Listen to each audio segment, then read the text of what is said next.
Arkadaşlar burası havalimanı. Bakü Havalimanı. Dostlar şu anda Türkiye'ye uçacağız inşallah. Sorunsuz olarak. Bir ses var değirmene, ben istedim senden ayrı kalım.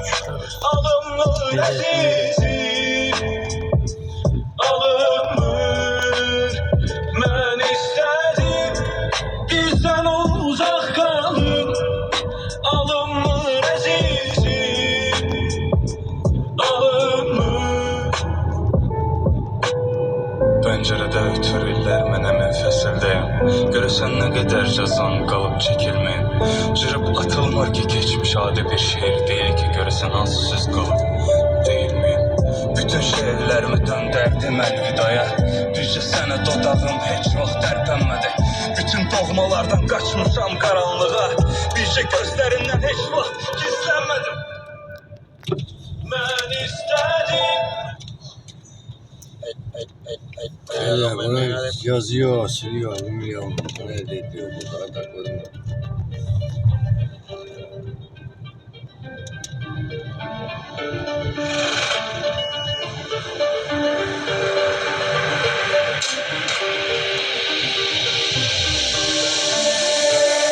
Sana bəxtim kimi tökülüb üzünə qarət edin.